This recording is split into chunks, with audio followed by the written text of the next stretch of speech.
Everyone, সবাই কেমন আছেন? আশা করি সবাই ভালো আছেন। অর্পিতা মান্না কিচেনে আপনাদের সবাইকে স্বাগত জানাই। দেখুন, আপনাদের জন্য আজকে একটা ব্রেকফাস্টের রেসিপি নিয়ে চলে এসেছি। এই রেসিপিটা এতটাই অসাধারণ খেতে হয় যে বাচ্চা থেকে বড় সবাই পছন্দ করবে এই রেসিপিটা। আর এই রেসিপিটা খুব চটজলদি বাড়িতে বানিয়ে ফেলতে পারবেন, আর খুবই হেলদি একটা রেসিপি।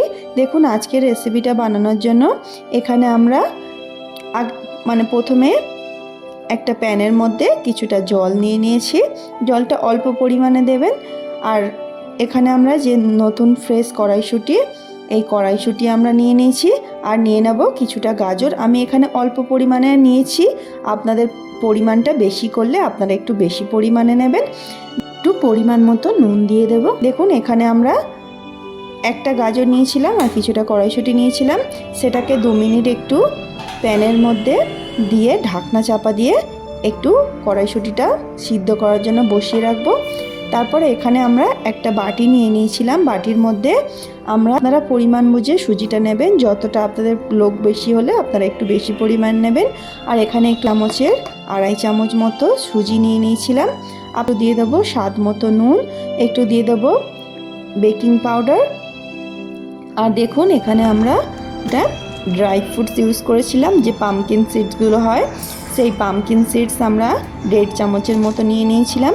আর এখানে একটা টমেটো আমরা নিয়েছিলাম। টমেটোটাকে আমরা একটু ছোট ছোট টুকরো করে মিক্সার গ্রাইন্ডারের মধ্যে দিয়ে দেবো, যাতে টমেটোটা ভালোভাবে স্মুথলি পেস্ট হতে পারে। একটু ছোট ছোট করে দিলে খুব তাড়াতাড়ি পেস্ট হয়ে যায়। আর এখানে দেখুন, অল্প একটু আমরা আদা কুচি দিয়ে দেবো। আর এখানে কিছুটা সয়াবিন একটু সিদ্ধ করে নিয়েছিলাম, সেই সয়াবিনটা আমরা এর মধ্যে দিয়ে দেবো। মিক্সার গ্রাইন্ডারের মধ্যে দিয়ে গ্রাইন্ড করে নিয়েছিলাম।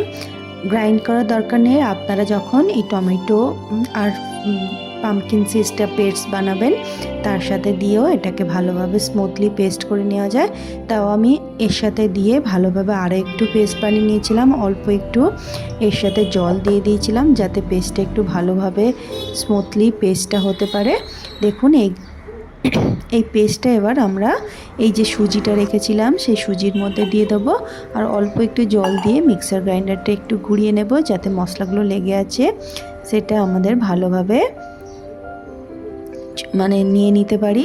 একটু জল দিয়ে ভালোভাবে এই পেস্টটা নিয়ে আমরা এই সুজির মধ্যে দিয়ে দেবো।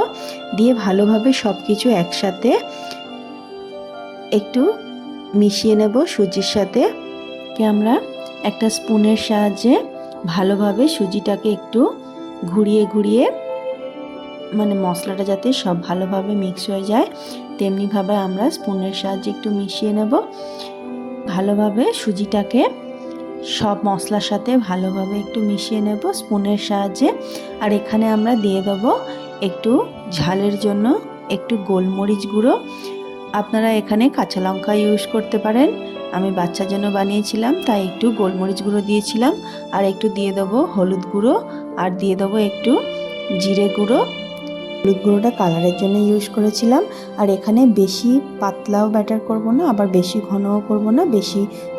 বেশি শক্ত করলে একটু শক্ত শক্ত হবে, আবার বেশি পাতলা করলে একটু তুলতে অসুবিধা হবে। মিডিয়াম ব্যাটার রাখবো, তাহলে চিলাগুলো খুব সহজেই উঠে যাবে। দেখুন, আমাদের সুজিটা একটু শক্ত একটু টাইট ছিল, তার জন্য আরও একটু জল দিয়ে এটাকে ভালোভাবে একটা স্মুথলি পেস্ট তৈরি করে নিয়েছি। দেখুন, এটাকে আমরা কিছুক্ষণ এবার ঢাকনা বন্ধ করে রেখে দেব সুজিটাকে।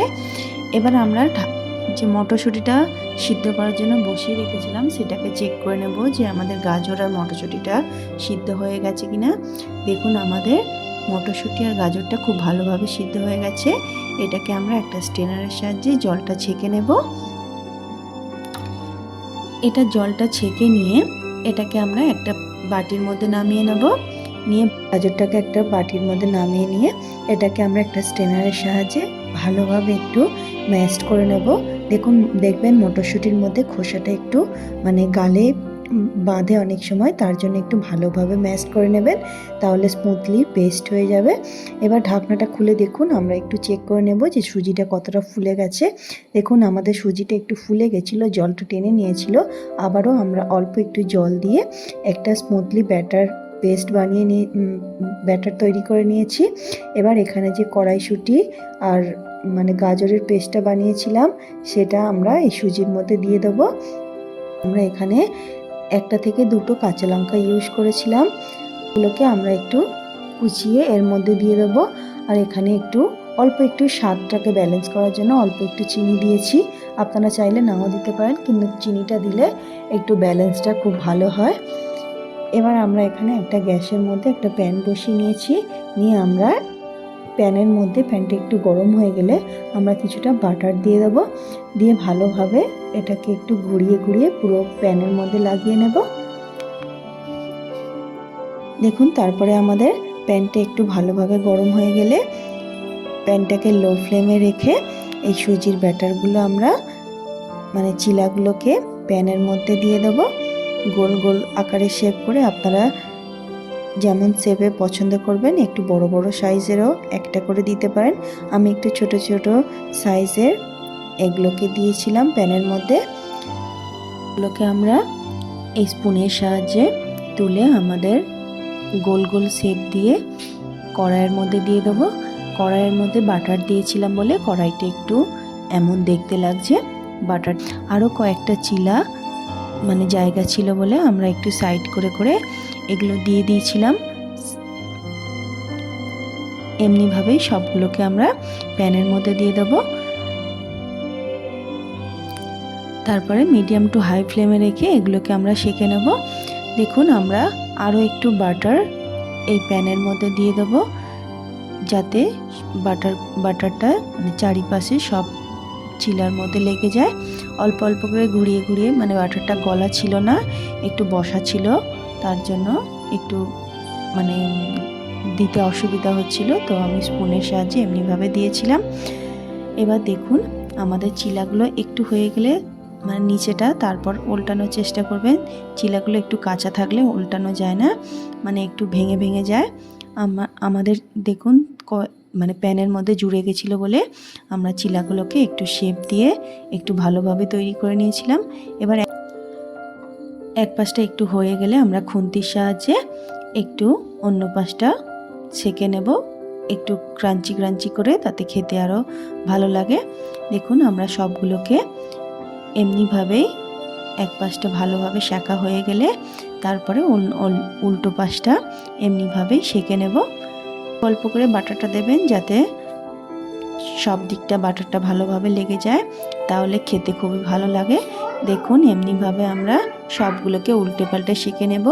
একটু অল্প করে বাটার দিয়ে প্রতিটাকে এমনিভাবেই কড়া কড়া করে সেঁকে নেব। এটা আপনারা তেল দিয়েও করতে পারেন, কিন্তু বাটারটা দিলে খেতে খুবই টেস্ট হয় আর ভালো লাগে খেতে। দেখুন, এমনিভাবেই আমরা প্রতিটাকে সবগুলোকে এমনিভাবেই সেঁকে নিয়েছি।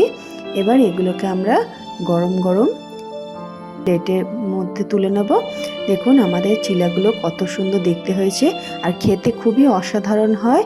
আর এটা খুবই হেলদি একটা রেসিপি। সকালবেলা আপনারা চটজলদি এটা খুব সহজে বানিয়ে ফেলতে পারবেন। আর আপনারা যখন মটরশুঁটি গাজরটা সিদ্ধ করবেন, তার সাথে একসাথে সয়াবিনটা সিদ্ধ করে নিতে পারেন, খুব সহজে এটা তৈরি হয়ে যায়। দেখুন, এমনিভাবে আমরা সবগুলোকে সেঁকে নিয়েছি আর এটা খেতে খুবই অসাধারণ হয় আর খুবই টেস্টি হয় খেতে। আপনারা অবশ্যই একবার বাড়িতে বানিয়ে ট্রাই করবেন। আর এর সাথে আমরা অন্য চাটনিও ইউজ করতে পারেন, বাদামের চাটনি, ধনেপাতার চাটনি, কিন্তু আমি এর সাথে টমেটো কেচাপ ইউজ করেছিলাম। টমেটো কেচাপ দিয়েও এটা খুব সুন্দর টেস্ট হয় খেতে। বা আপনার কত সুন্দর দেখতে হয়েছে আর খেতেও অসাধারণ হয়েছিল। এটা বাচ্চাদের টিফিনের পক্ষে খুবই হেলদি একটা রেসিপি। আপনারা বাচ্চাদের স্কুলের টিফিনে এই রেসিপিটা রাখতে পারেন বা বড়দের ব্রেকফাস্টেও রাখতে পারেন। এতক্ষণ আমার ভিডিওটা দেখার জন্য আপনাদের অনেক অনেক ধন্যবাদ। আজকের রেসিপিটা আপনাদের কেমন লাগলো অবশ্যই জানাতে ভুলবেন না। ভালো লাগলে আমার চ্যানেলটিকে লাইক শেয়ার সাবস্ক্রাইব করে আমার পাশে থাকবেন। আবার দেখা হবে নেক্সট একটা ভিডিও নিয়ে নেক্সট ডে। ততক্ষণ আপনারা ভালো থাকবেন, সুস্থ থাকবেন। ধন্যবাদ সবাইকে।